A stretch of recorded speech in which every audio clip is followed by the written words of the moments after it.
Hi friends, welcome to Emo's creativity and cooking. എമോസിൻ്റെ പുതിയൊരു വീഡിയോയിലേക്ക് എല്ലാ കൂട്ടുകാർക്കും സ്വാഗതം.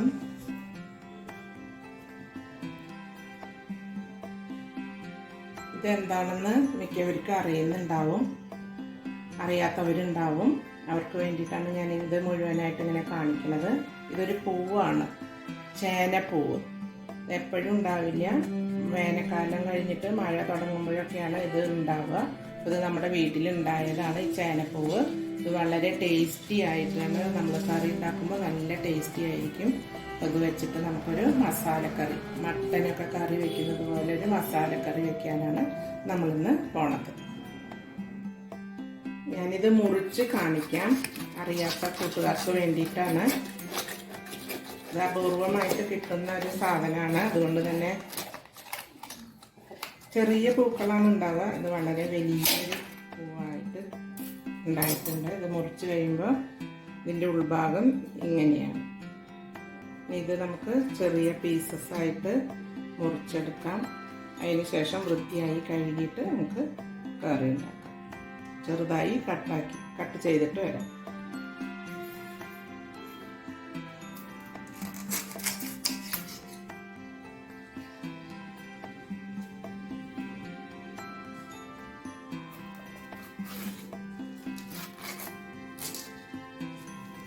ഇത് നമുക്ക് വേണ്ട ലീഫാണ്.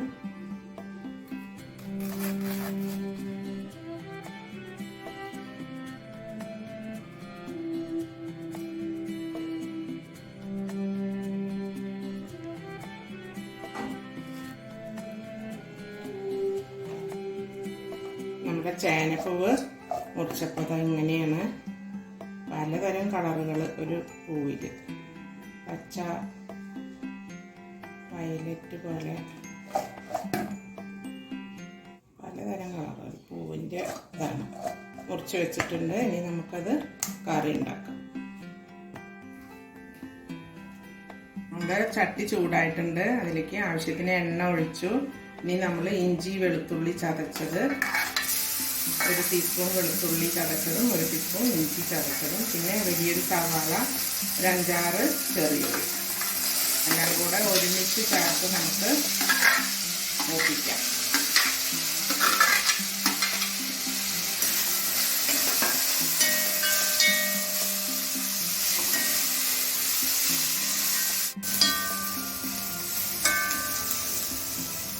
നമ്മുടെ സവാള, ഇഞ്ചി, വെളുത്തുള്ളി എല്ലാം മൂത്ത് വന്നിട്ടുണ്ട്. ഈ സമയത്ത് ചെറിയൊരു തക്കാളിയാണ്. തക്കാളി ആവശ്യമില്ല, എന്നാലും ചിലപ്പോൾ ഈ പൂവിനൊരു ചൊറിച്ചിലുണ്ടാവും.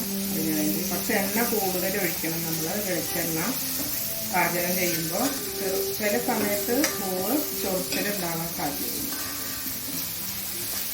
ഇനി നമുക്ക് മസാല ചേർത്ത് കൊടുക്കാം. 1/4 ടീസ്പൂൺ മഞ്ഞൾപ്പൊടി, മല്ലിപ്പൊടി ഒരു 4 ടീസ്പൂൺ ചേർത്ത്, ചെറിയ ടീസ്പൂണാണ്.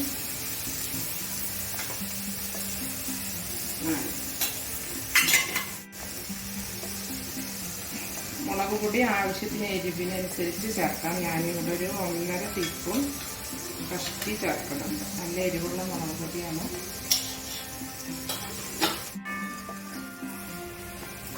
ഇപ്പോൾ ഇത്രയും മസാല മതി. ബാക്കി മസാലകൾ നമുക്ക് നാളികേരം അരച്ച് ചേർക്കുമ്പോൾ ചേർക്കാം.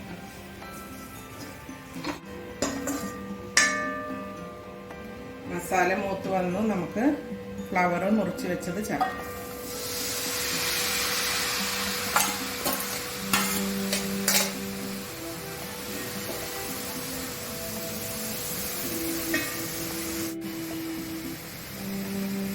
കുറച്ച് ഉപ്പ് ചേർത്ത് കൊടുക്കാം.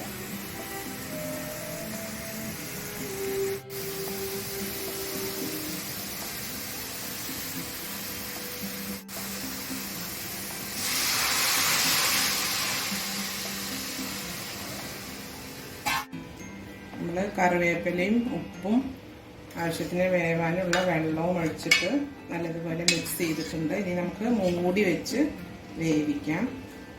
വെന്ത് വരട്ടെ. അതിനിടയിൽ നമുക്ക് അരപ്പ് ശരിയാക്കാം.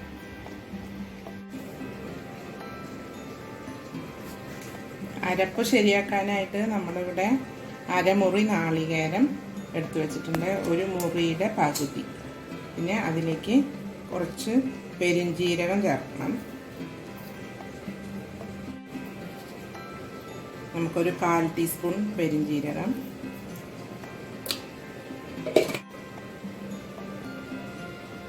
പിന്നെ വേണ്ടത് കുറച്ച് കുരുമുളക്, ഒരു 1/4 ടീസ്പൂൺ കുരുമുളക് ചേർത്ത് നല്ല പേസ്റ്റായിട്ട് അരച്ചെടുക്കാം. മസാലയിൽ വെന്ത് പകുതി മുക്കാലും വെന്തിട്ടുണ്ട്. ചെറുതായിട്ട് ഒന്നും കൂടെ വേവണം. അതിന് ശേഷം നമുക്ക് അരച്ച് വെച്ചിട്ടുള്ള നാളികേരം ചേർത്ത് ഗ്രേവി പാകത്തിലാക്കാം. ഒന്നുകൂടെ ചെറുതായിട്ടൊന്നും കൂടെ വേണം.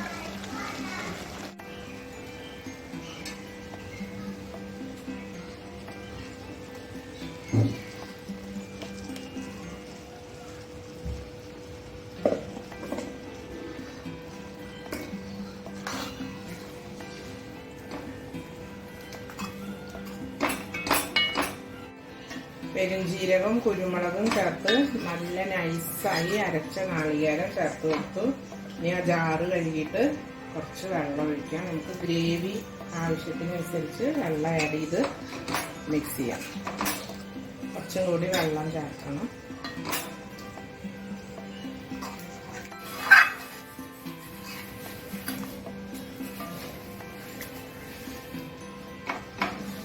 നാളികേരം നല്ലതുപോലെ കഷ്ണത്തിലൊക്കെ പിടിക്കട്ടെ. അതുവരെ നമുക്ക് നന്നായിട്ടൊന്ന് തിളച്ച് വരട്ടെ. തീ കൂട്ടി കൊടുത്തിട്ട് കുറച്ച് നേരം തിളപ്പിക്കാം. നമ്മുടെ കറി തയ്യാറായിട്ടുണ്ട്. നമുക്ക് കുറച്ച് കറിവേപ്പില കൂടെ ലാസ്റ്റ് ഇട്ട് കൊടുക്കാം.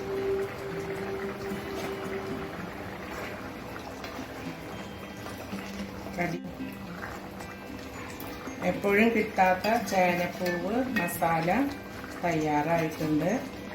എപ്പോഴെങ്കിലും നിങ്ങൾക്ക് ചേനപ്പൂ കിട്ടുമ്പോൾ നിങ്ങളിങ്ങനെ ഉണ്ടാക്കി നോക്കൂ.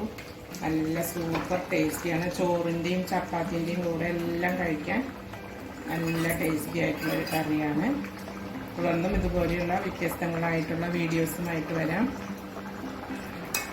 ചാനൽ സബ്സ്ക്രൈബ് ചെയ്ത് സപ്പോർട്ട് ചെയ്യൂ. തുടർന്നും നല്ല നല്ല വീഡിയോസുമായിട്ട് വരുന്നത് വരേക്കും എല്ലാ കൂട്ടുകാർക്കും താങ്ക് യു. ബൈ.